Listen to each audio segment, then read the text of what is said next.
Good morning, it's time. It's the Jeffrey Lampkin Show. Listen, the couch is empty, but the studio is filled. We're talking about domestic violence awareness as we celebrate Domestic Violence Awareness Month. Plus, neo-soul recording artist J. Michael Peoples is in the house. Get ready for an amazing show. Your coffee cups are up, your pinkies are out. It's time to get lamped. Good morning.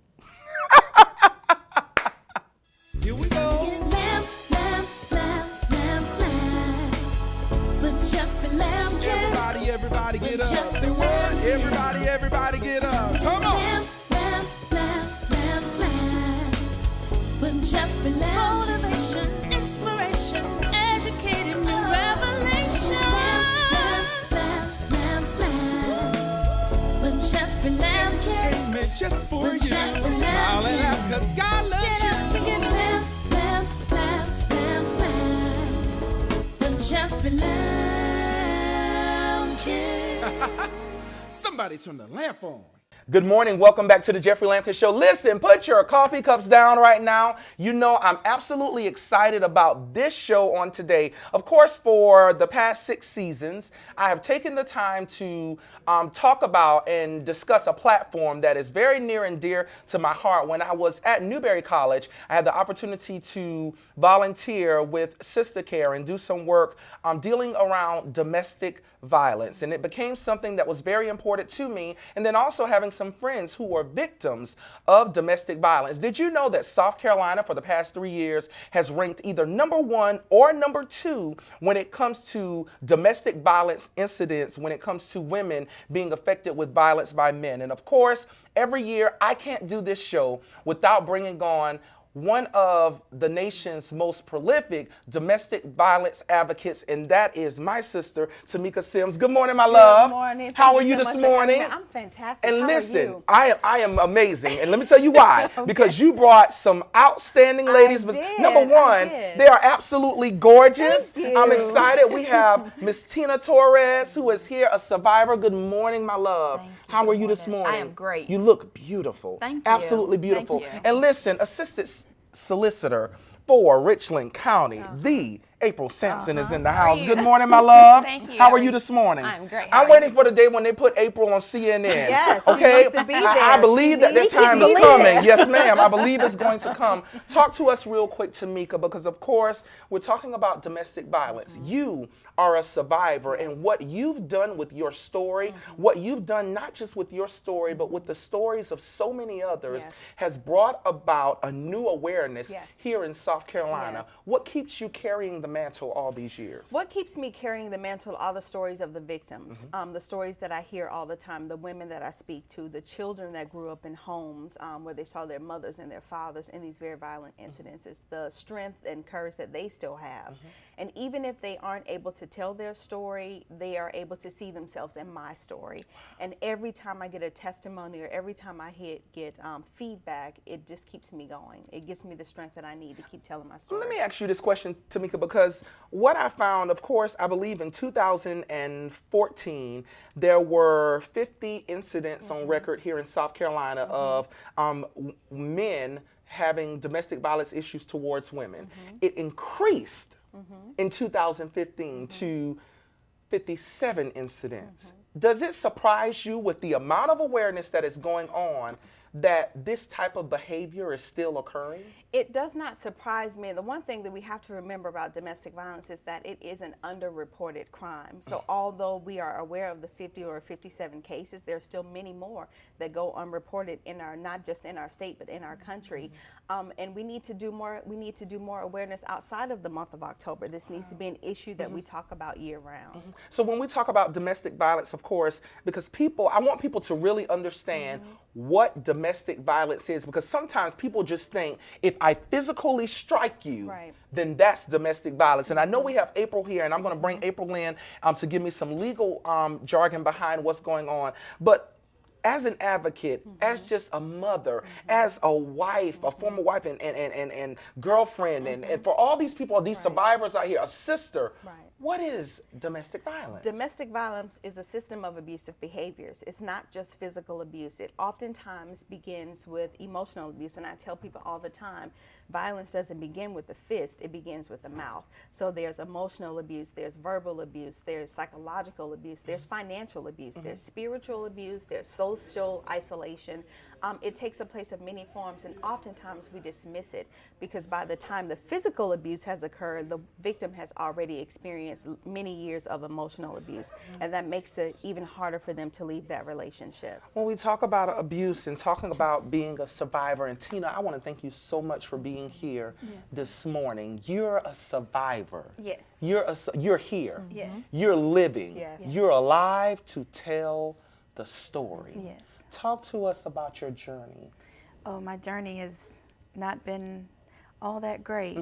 You know, when you're a little girl and you see your mom getting hit on all the time, you know, the screaming, the yelling, and then you're asked to go to your aunt's house and it's the same abuse going on there. When you're surrounded by it, you grow up thinking that that's the norm. That's the norm, that's okay. That it's supposed to be that way. That's what marriage looks like, and that's what love is. That's what you believe. Yes, and that's what I believed.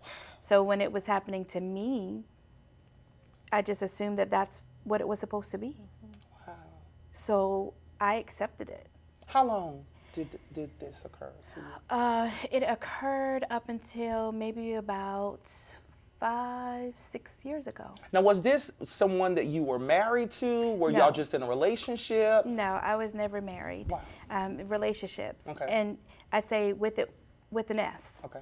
Because you go from one relationship and you realize, okay, that's not how it's supposed to be. And then when you get into another relationship and the same thing's happening, you think, okay, it's just me. So this is just life. You don't know until you finally meet someone who says, that's not life. Wow. That's not love.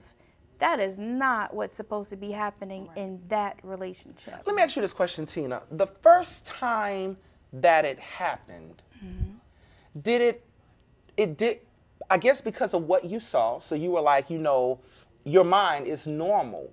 But seeing media, social media, television, and these different things where people are saying hitting a woman is wrong. I mean, I think everyone has seen What's Love Got to Do with it. So we know, like, you know, even though Tina stayed there for a while, we know this is not right. This is not supposed to happen. Was there never a point in your mind to say, in the beginning, like, this is just not okay? It wasn't until I really started paying more attention to my daughters. Okay. I have 3. And so it just didn't feel right anymore. Like, this cannot be it. Did they ever witness the abuse, or did they only see the ramifications? They just saw things later, Okay. like, why is your eye black, or what happened? And I used a comment, falling down the stairs, or I walked into a wall, or something like that. I didn't want them to know what mom was enduring behind closed doors. And I think the thing about it is, and I appreciate your bravery, I thank you for being here, because there are so many people out there that are dealing with that. And Tamika said something earlier, it's not just the physical hit. Exactly. There are people, words hurt. Yes. They do. Words are powerful. Yes. Yes. Words will take someone and change their mind, and they lose Exactly. control Exactly. over that which they think that they're supposed to have. Listen, we're going to take a short break. When we come back, we're going to talk about the laws, because of course, Governor Nikki Haley has really signed some laws in here in South Carolina, but there are some other things that we can do from a federal perspective and from a state perspective. More is happening here on the Jeffrey Lampkin Show as we talk about domestic violence awareness. Your coffee cups are up, your pinkies are out, you're getting lamped. Good morning. Jeffrey Lampkin.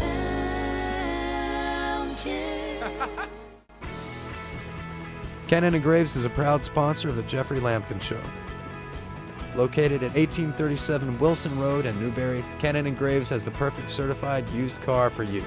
Their extensive inventory has something in every price range, and they can get everyone financed, regardless of credit. All cars come with a warranty to give you the peace of mind you deserve. Come see Steve and Reggie and find your new car at Cannon and Graves. Watch Fox News at 10 just got better. Introducing Sports Zone. Expanded sports coverage 5 nights a week. Monday night is Chalk Talk. Join me, Josh Kendall, Brian Hanna, Spurs and Feathers, and other Gamecocks as we break down Gamecock football like nobody's business. We have recaps, highlights, and interviews from players and coaches. The largest local sports team with more sports coverage than anyone else in the Midlands. Start local, stay local. Watch Fox Sports Zone. Good morning. Welcome back to the Jeffrey Lampkin Show. Listen, put your coffee cups down. We're talking about domestic violence awareness. And of course, before the break, we were talking with Tamika Sims and Tina and April. And so excited that all of you are here. And right before the break, April was sharing her story.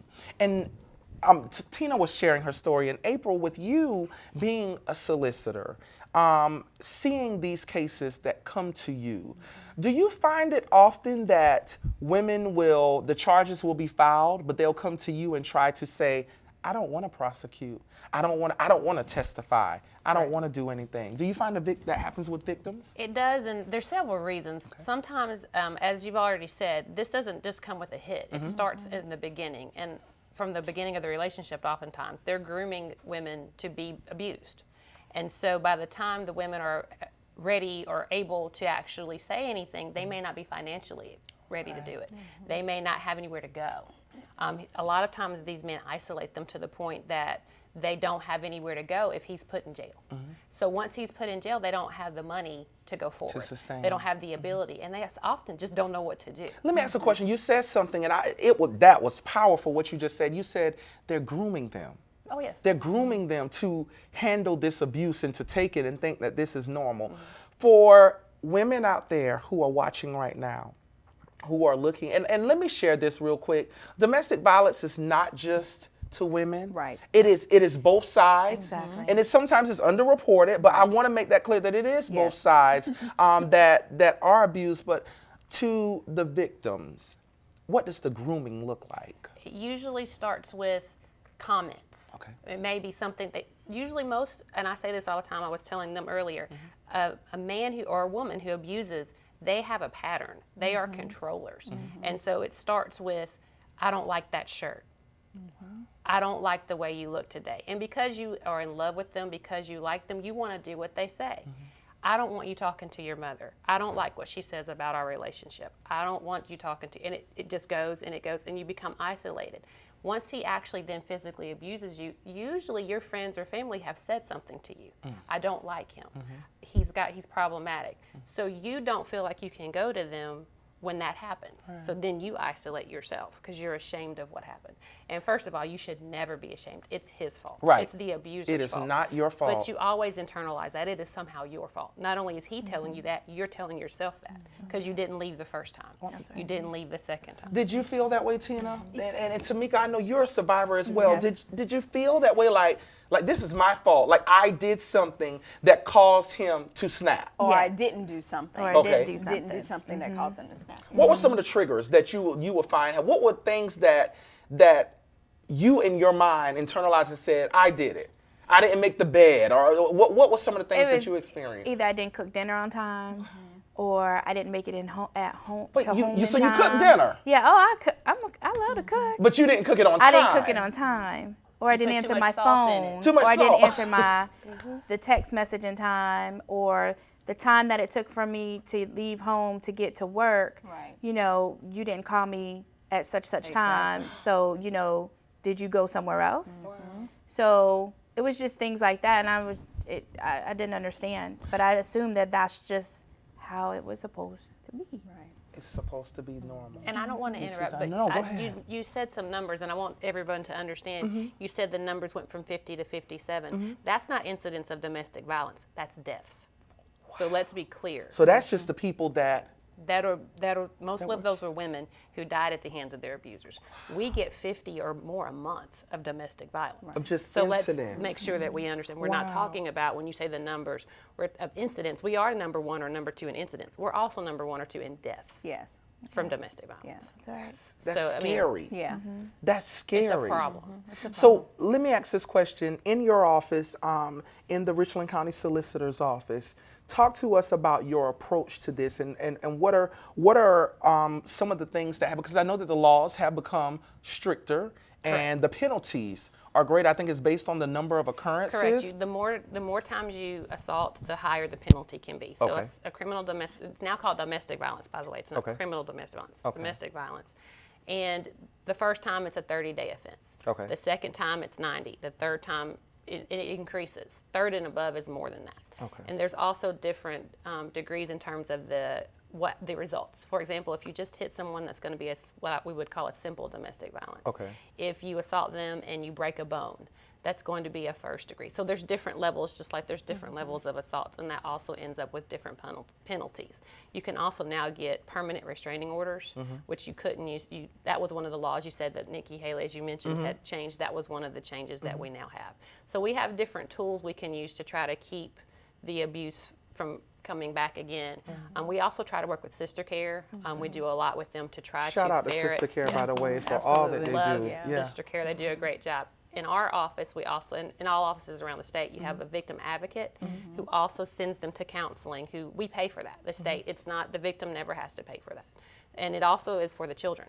Because even though, as she said, they don't see you physically get hit, what you don't sometimes see is they see how you are acting after you're hit. They might not see the physical hit, but they see how he is controlling you. How you're walking on eggshells. Exactly. Correct. How you're not They- saying anything because you're nervous, like, I don't Right. know what's going to Right, happen, right, right. so let me just be on, almost like, let me be on my best behavior. Yes. So it's not like living with the love of your life, it's Right. living with mommy and daddy. Yes. Because with mommy and daddy, you want to be on your best behavior. right. Right. But with the That's right. spouse, the love of your life, you just want to be free, Exactly. liberated. During your time, did you feel like a prisoner in your home? Absolutely. Absolutely. What is that like? It's living in your own private hell. To put it in a nutshell, it's living in your own private hell because you don't know what's going to set them off. You don't know if he's going to get in your face and scold you like a schoolgirl. You don't know how he's going to react, what kind of day he's had. So you really are walking on eggshells because you don't know, and that not knowing puts you at a level of vulnerability to where you just want to make sure that everything is just so that you can prevent any incidences from occurring. I want y'all to see something real quick. I'm going to put the three of you on the spot right now. Okay. 5 things out there to my audience out there right now, and of course we're going to be on the web as well, so the random person who comes across this, because I feel like everything is God orchestrated, so there's going to be somebody that sees this that is not technically supposed to see it, but they're going to see it. 5 signs right now that a victim would be going through. 5 signs experiencing put downs. Okay, tell them what that is. What is that? So experiencing put downs is when you are, someone is calling you names, or they are putting you down. You're like, my abuser would tell me I wasn't skinny enough, I wasn't tall enough, he didn't like the way I wore my hair, he didn't like the clothes that I wore. So any sort of name calling, put downs, intimidation tactics that keeps you subservient and in the relationship. What's another Tina? I would say another sign to look, to pay attention to is the amount of phone calls, the contact of Yes. whether, the time that it took you to get to work, your parents' house, things like that. The constant phone calls, text messaging, coming in back to back to make sure that you're not giving that attention to someone else. There's a difference between being in love and being a stalker. Yes. Exactly. There's a difference. And the There's important a thing difference. to remember, Jeffrey, is for our young girls, because oftentimes the abusers will give them cell phones as a gift. And so they give it not as a gift, but as a way to keep in contact with Tracking them and to device. control Yes. them. Right. Exactly. And keep Exactly. control of what you're And doing. my biggest one Exactly. is the isolation factor. Yes. Yes. Because even if you are getting, because in any relationship, they're going to say, I don't like this or I don't like that. Just like you may say that to your spouse. Or you may want to know where someone is all the time just because Right. you're just that type of Right. person. And it's not necessarily controlling. But when you take those two things and then they start to isolate, that for me is the biggest one, where they're saying, you don't need to talk to your friends. Right. You going out with your friends is hurting my feelings. Right. Yes. It's affecting me. We When don't they spend start- enough time together, but then when Yes. we are together, we're not doing anything. Exactly. We're just home, Exactly. sitting on the couch, Exactly. which is okay sometimes. Yeah. But we want to go out. Yeah. We That's want to true. do things. We want to experience things together. So Yes. we're not doing anything. And the girl said, "Hey, let's have a girls' night. Let's go get our nails done and stuff." And then you're like, When "No." he starts telling you no, I don't want you. I don't like that friend. I don't like that friend for this reason. I don't like your mother. Your sister's too much in your life. That when you take that and you take the two things that those ladies just talked about, Yes. those 3 factors to me is it. Real quick, I want to ask this to men out there, because the reality is there are some men who are dealing Absolutely. with Oh, without domestic doubt. violence. You are Yes. not weak. Yes. Please take that out of your mind. Right. To men out there who are dealing with domestic violence, I know we got to go, but who are dealing with domestic violence, what do you say to them? Because they think that that's a sign. No woman should punk you around, and these are things that we say. But there are some women out there who do these things, Absolutely. the put downs and the mean streaks. So what do we say to them? I say that domestic violence, however it's perpetrated, is wrong. It's wrong. It's wrong, and get rid of the macho mannerism, because that doesn't matter. If you're being abused, you're not happy, you're experiencing issues in your relationship, it's time to leave. Yeah, and I would just say, please speak up, because you could help someone else speak up. Like if another male sees another male speaking up, then they're like, okay, I can come forward. I can say this is what I'm going through. I do need help. You know, so we need more men to understand that we support you. Right. We are here for you too. We just need you to come. Let us know.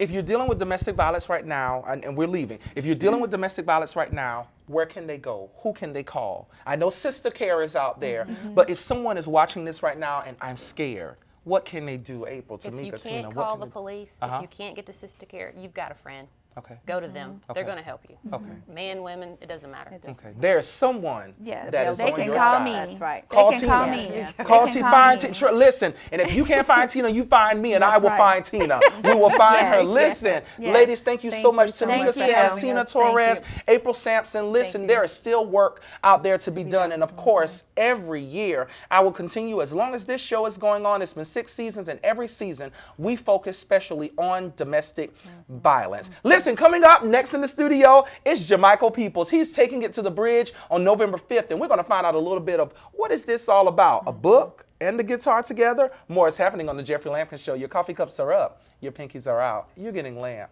Good morning. Jeffrey Lampkin.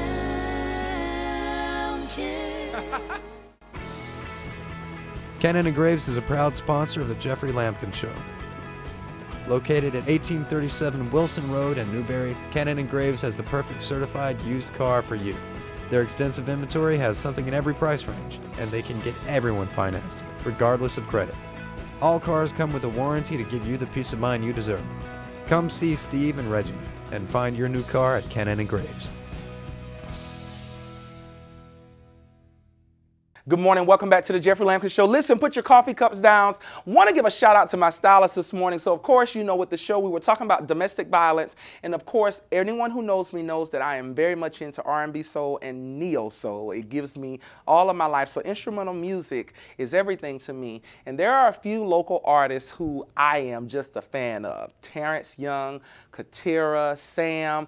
And there is one who just is everything to me, and he is here on this morning. So we try to blend the fashion with the themes of the show and everything. But Jamichael Peoples is here on this morning, and I'm excited about it. What's going on, my dude? Super good. How are you? Wonderful. When I say an honor to have you here, I've talked about you on the show before, so the fact that the people actually get to see you, and I promise you guys, because you know normally if I have my idols come, I'm going to bring them back and get them to perform. But you're here. You're taking it to the bridge on November 5th. November 5th. Talk to us about Take It to the Bridge. Well, actually, it's my very first novel. It was inspired by a family that I really admire. Okay. It's actually the memoir of a man who lost his son in a tragic accident. Wow. But also, it's a story of a grandchild that saved his grandfather's life. Wow. So. What gave you the inspiration for writing? Because you've always been into music. You've always been artistic. Everyone knows you here around Columbia. You have a fan base. But you've decided to broaden the horizon, and now you're moving into writing. Why? Yeah. Well, I think the writing thing came before the music. Okay. When I was in elementary school, at least once a week, I would pull out my memo pad and write chapter 1. Wow. And chapter 2. And then eventually, I said one day I'm going to eventually write a novel. So what is Take It to the Bridge going to look like? Because, of course, we're going to have music. And from what I'm hearing, we're doing a tribute to Prince on that night. Yes, tribute to Prince that night. I also wrote a soundtrack along with various artists from Columbia and Atlanta to work in conjunction with the novel. Wow. So that night it'd be performers performing some of the music from the soundtrack, and then also my band to perform. And then also I have to dedicate a tribute to one of the artists who's inspired me the most, and that's Prince Rogers Nelson. Come on, listen, you better give the full name. Come on here. Prince Rogers What's your Nelson. favorite Prince track? I know it might be hard, but what's your favorite? Which one? Well, of course, it has to be situational, but Okay. I really love "Do Me, Baby." Okay. If I Was Your Girlfriend. Man, I can go on and on. What was it like? Take us to that day, because to have someone who influences you so much to this level and this degree, when you found out it was so unexpected, the day you found out that Prince had went on to glory, what was that moment like for you? I didn't believe it. Prince is just one of those guys where you just like, oh man, it's gonna live forever, Yeah. and it's gonna look pretty forever. Yeah. Actually, a lot of my friends call me. It's just like, man, I'm just checking on you to make sure you're all right. Wow.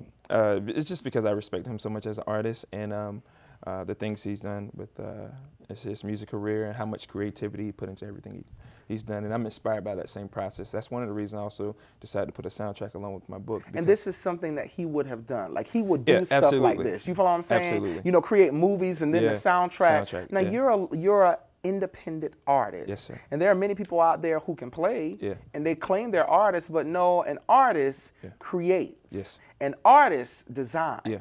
You do these things. Is it difficult sometimes for you to keep going and keep the drive, even at this level and at this place? Yeah, it can be difficult, but I have a lot of support from family. I grew up in a musical family, and just to know that they fought through the grind of maintaining and creating, it just inspires me, especially my grandmother. She was a singer, songwriter. What's your grandmother's name? Margaret Eichelberger. Good morning, grandmother. We love grandmother. Yeah. Well, actually, she passed away a few months ago, but I dedicated the book to her. Okay. Yeah. Outstanding. So you get to allow her legacy to continue to live on and continue to do. Now, do you just sing, or do you? Well, yeah, sing, play guitar. That's my thing. Outstanding. And I also like George Benson as well. So if anyone listens to my music, they'll definitely hear the George Benson influence. And his music is absolutely phenomenal. I had the chance to see you live a couple of times, and I just fell in awe. I sat in awe because your passion and your drive is absolutely amazing. And you're even carrying it on. The legacy continues even with your son. I see it's going on. The lineage is continuing. Cool. So November 5th is going down. Time, location. The Columbia Metropolitan Convention Center. Come on, listen, we're going big. We at the convention center, huh? Come on here at the convention center. Outstanding. Yes, the convention center doors open at 7 o'clock. It's going to be a great time. Wow. A great time. It's going to be a lot of artists that's a part. Where can tickets can they? They can visit my website. Okay. jmpmovement.com. Or if you're in the Columbia area, I want to put one in your hand. Listen, he wants to see you, and that's the thing. Let's support. Whatever we do, we're so excited. November 5th is going down. The tickets are available, Columbia Metropolitan Convention Center. It's going to be an amazing night, and you should be there. I enjoyed you. It's been an amazing week. Listen, your coffee cups have been up, your pinkies have been out. And remember, because God is the greatest power, you shall not be defeated. Have a great week, everyone. I'll see you on next Sunday. Good morning. Here we go. Jeffrey Lampkin. Everybody get up. Say what? Everybody get up. Come on.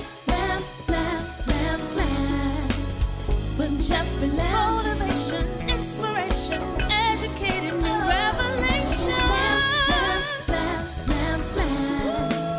When Jeffrey Lampkin. Entertainment just for you. Smile and laugh 'cause God loves you. Jeffrey Lampkin. Somebody turn the lamp on.